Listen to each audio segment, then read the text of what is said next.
పాకిస్తాన్ రెండు ముక్కలు కాబోతుంది. ఇంకా క్లియర్ గా చెప్పాలంటే ఆల్రెడీ ముక్కలైపోయింది.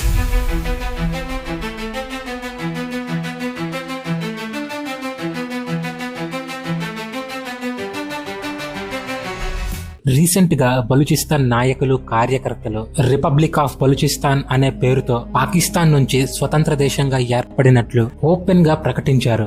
అలాగే ఆగస్టు 11 బలూచిస్తాన్ స్వతంత్ర దినోత్సవంగా జరుపుకోవాలని డిక్లరేషన్ ఆఫ్ ఇండిపెండెన్స్ ని విడుదల చేశారు. ఒక పక్క కుప్పకూలిపోతున్న పాకిస్తాన్ ఎకానమీ, మరో పక్క పొలిటికల్ క్రైసిస్, ఇవన్నీ చాలవన్నట్లు పాకిస్తాన్ మరో ప్రాబ్లం ని ఫేస్ చేస్తుంది. అదే బలూచిస్తాన్. ఇదేదో చిన్న తిరుగుబాటు కాదు, ఇదొక అతిపెద్ద స్వతంత్ర పోరాటం. పాకిస్తాన్ కి చుక్కలు చూపిస్తున్న స్వతంత్ర సైన్యం. ప్రస్తుతం పాకిస్తాన్ పరిస్థితి ఎలా ఉందంటే ఎప్పుడైనా ఏ క్షణమైనా సరే పాకిస్తాన్ ముక్కలవ్వడం ఖాయం. 1971లో బంగ్లాదేశ్ ఎలా అయితే పాకిస్తాన్ నుంచి విడిపోయిందో, ఇప్పుడు బలూచిస్తాన్ కూడా పాకిస్తాన్ నుంచి విడిపోయి ఒక సరికొత్త దేశంగా మారబోతుంది. అదే రిపబ్లిక్ ఆఫ్ బలూచిస్తాన్. అసలు బలూచిస్తాన్ పోరాటం ఇప్పటిది కాదు, ఎప్పటి నుంచో బలూచిస్తాన్ ప్రజలు పాకిస్తాన్ నుంచి విడిపోవాలి అని కోరుకుంటున్నారు. అసలు బలూచిస్తాన్ ప్రజలు పాకిస్తాన్ నుంచి ఎందుకు విడిపోవాలి అనుకుంటున్నారు? ఒకవేళ బలూచిస్తాన్ పాకిస్తాన్ నుంచి విడిపోయి పూర్తి స్థాయిలో ఒక ప్రత్యేక దేశంగా ఏర్పడితే మన భారత్ కి వచ్చే లాభం ఏంటి?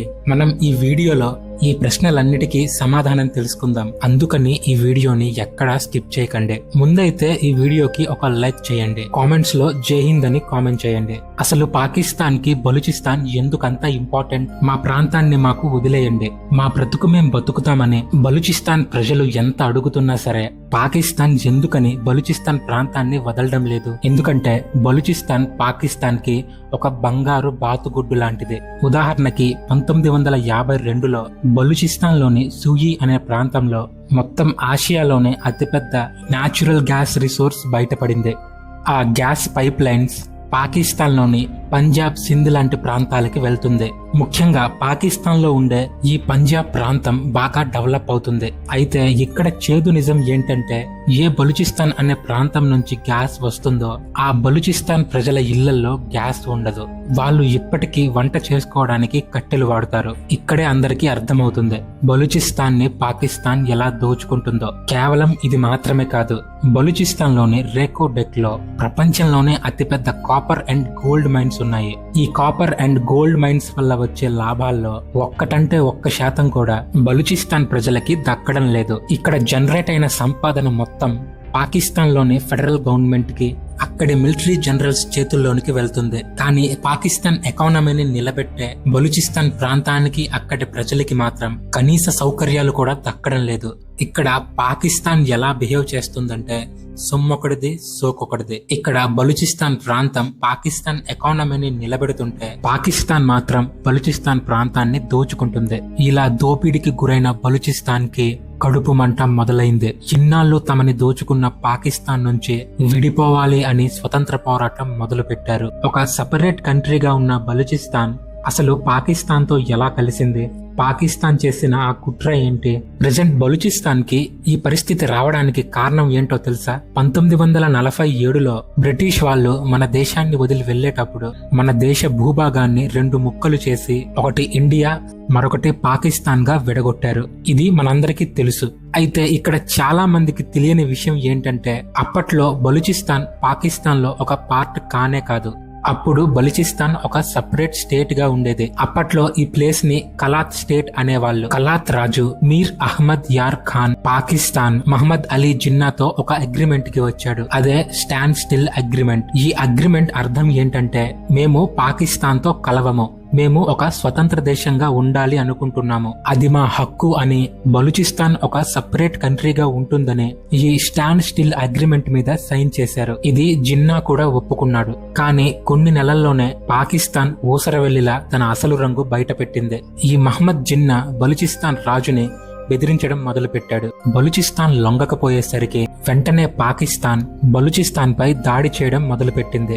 అప్పటి నుంచి ఈ పాకిస్తాన్ ఆర్మీ ఎవరైతే బలూచిస్తాన్ హక్కులపై నోరెత్తుతారో రాత్రికి రాత్రే పాకిస్తాన్ ఆర్మీ వాళ్ళని కిడ్నాప్ చేస్తుంది. కొన్ని రోజుల తర్వాత వాళ్ళ బాడీ రోడ్డు మీద దొరుకుతుంది. ఈ అరాచకాన్ని తట్టుకోలేక బలూచ్ మహిళలు ఇస్లామాబాద్ వరకు ఒక పెద్ద ర్యాలీ చేశారు. కానీ పాకిస్తాన్ అస్సలు కనికరించలేదు. అలా పాకిస్తాన్ ఒత్తిడి తట్టుకోలేక బలూచిస్తాన్ బలవంతంగా పాకిస్తాన్ లో కలిసింది. అప్పటి నుంచి ఇప్పటి వరకు దాదాపు 75 ఏళ్లుగా బలూచ్ వీరులు స్వతంత్రం కోసం పోరాడుతూనే ఉన్నారు. అయితే ఇక్కడే ఒక మైండ్ బ్లోయింగ్ ట్విస్ట్ ఉంది. ఇక్కడ బలూచిస్తాన్ ప్రజలతో ఆడుకుంది పాకిస్తాన్ అయితే బ్యాక్గ్రౌండ్ నుంచి ఆడించింది మాత్రం చైనా. అసలు బలూచిస్తాన్ పాకిస్తాన్ తో కలవడానికి కారణం ఈ చైనానే. అయితే దీని వెనక చైనా పన్నిన ఒక పెద్ద కుట్ర ఉంది. అదే బలూచిస్తాన్ లో ఉన్న గ్వాదర్ సీ పోర్ట్. దీని మీద చైనా కన్ను ఎప్పటి నుంచో ఉంది. $62 బిలియన్ పెట్టి చైనా పాకిస్తాన్ కలిసి ఒక ఎకానమిక్ కారిడార్ ప్రాజెక్ట్ ని బలూచిస్తాన్ లో ఉన్న గ్వాదర్ సీ పోర్టులో ప్రాజెక్ట్ ని స్టార్ట్ చేశాయి. దీని వెనక చైనా ఆడుతున్న పెద్ద జియోపొలిటికల్ గేమ్ ఉంది. చైనా గనక గ్వాదర్ పోర్ట్ ని తన కంట్రోల్లోకి తెచ్చుకుంటే ఆ చుట్టుపక్కల ఉన్న మిడిల్ ఈస్ట్ దేశాలకు తన చైనా ప్రొడక్ట్స్ ని చాలా ఈజీగా అమ్ముకోవచ్చు. అయితే ఇక్కడ కూడా బలూచ్ ప్రజలకి అన్యాయం జరిగింది. బలూచిస్తాన్ ప్రాంతంలో పోర్టు వచ్చింది, కానీ అక్కడ స్థానికంగా ఉన్న బలూచ్ ప్రజలకి ఉద్యోగాలు రాలేదు. అంతేకాదు అక్కడ 100 ఏళ్లుగా సముద్రంలో చేపల్ని పట్టి అమ్ముకుని తమ జీవితాన్ని గడుపుతున్న బలూచ్ మత్స్యకారుల్ని సముద్రంలోకి వెళ్లకుండా పాకిస్తాన్ ఆర్మీ బ్యాన్ చేసింది. వాళ్ళ సొంత భూమిలోనే వాళ్ళకి హక్కు లేకుండా చేసింది. కానీ ఈ చైనా వాళ్ళు మాత్రం అదేదో వాళ్ళ సొంత భూమి అయినట్లు వాళ్ళ ఇష్టం వచ్చినట్లు చేశారు. దీంతో బలూచ్ ప్రజలకి వాళ్ళ సొంత గడ్డ మీదే కడుపు కోత మొదలైంది. దీంతో మా భూమిలో చైనాకు పనేంటి అంటూ బలూచ్ ఆర్మీ అటాక్ స్టార్ట్ చేసింది. దీంతో ఎక్కడ చైనీస్ కనబడితే వాళ్ళని అక్కడ లేపేసేది. పాకిస్తాన్ ఆర్మీకి చుక్కలు చూపించింది. ఇలా ఒక్కొక్కరిని టార్గెట్ చేసి మరి బలూచ్ లిబరేషన్ ఆర్మీ పాకిస్తాన్ కి చైనాకి నిద్ర లేకుండా చేశాయి. అలా కొంచెం కొంచెంగా బలూచ్ ఆర్మీ తమ ప్రాంతాన్ని తిరిగి తమ కంట్రోల్లోకి తెచ్చుకుంది. ఇప్పుడు అసలు పాయింట్ కొద్దాం. ఒకవేళ నిజంగా బలూచిస్తాన్ ఒక స్వతంత్ర దేశంగా ఏర్పడితే పాకిస్తాన్ ఏమవుతుంది? దీంతో భారత్ కి వచ్చే లాభం ఏంటి? ఫస్ట్ పాయింట్, పాకిస్తాన్ పూర్తిగా కుప్పకూలిపోతుంది. వాళ్ళకి ఉన్న లైఫ్ లైన్ గ్యాస్, మినరల్స్ అన్ని బలూచిస్తాన్ కంట్రోల్లోకి వెళ్తాయి. ఇవి లేకపోతే పాకిస్తాన్ ఎకానమీ కుప్పకూలిపోవడం ఖాయం. ఇంకా మెయిన్ గా పాకిస్తాన్ కి పోర్ట్స్ మీద దెబ్బ పడుతుంది. పాకిస్తాన్ కి ఉన్న 2 మెయిన్ పోర్ట్స్, ఒకటి కరాచీ, 2 గ్వాదర్. అందులో గ్వాదర్ పోతే మిగిలేది కరాచీ మాత్రమే. దీంతో పాకిస్తాన్ ఒక ఫెయిల్డ్ స్టేట్ గా మిగిలిపోతుంది. ఇక మన దేశం విషయానికి వస్తే భారత్ కి ఇదొక బిగ్గెస్ట్ స్ట్రాటజిక్ అడ్వాంటేజ్. ఎందుకంటే పాకిస్తాన్ ఇక కాశ్మీర్ వైపు చూసే ధైర్యం చెయ్యలేదు. మన దేశంపై కుట్రలు చెయ్యాలంటే భయం పుడుతుంది. ఇంకా బలూచిస్తాన్ తో భారత్ కి ఒక మంచి ఫ్రెండ్షిప్ కుదురుతుంది. ఇక గ్వాదార్ పోర్ట్ లో చైనాతో మనకి అస్సలు ఇబ్బంది ఉండదు. అయితే ఇక్కడ భారత్ డైరెక్ట్ గా బలూచిస్తాన్ కి సపోర్ట్ చెయ్యకపోయినా డిప్లొమాటిక్ గా బలూచ్ ప్రజల కోసం, వాళ్ళ హక్కుల కోసం ఇంటర్నేషనల్ వేదికల మీద ఎప్పుడూ మాట్లాడుతూనే ఉంది. ఇక ఫైనల్ గా చెప్పేదేంటంటే పాకిస్తాన్ ఇప్పటికే చేసిన తప్పులకి కర్మఫలాన్ని అనుభవిస్తుంది. దశాబ్దాలుగా పాకిస్తాన్ కాశ్మీర్ ని అడ్డు పెట్టుకుని భారత్ ని డిస్టర్బ్ చేసింది. ఇప్పుడు పాకిస్తాన్ కి తమ సొంత దేశంలోనే వ్యతిరేకత మొదలైంది. ప్రెసెంట్ బలూచిస్తాన్ లో జరుగుతున్న తిరుగుబాటు చూస్తుంటే పాకిస్తాన్ ముక్కలవ్వడానికి టైం దగ్గర పడిందేమో అనిపిస్తుంది. బలూచిస్తాన్ అనే ఒక కొత్త దేశం వరల్డ్ మ్యాప్ లో కనిపిస్తుంది అని వార్తలు బయటకొస్తున్నాయి. మరి మీరేమంటారు?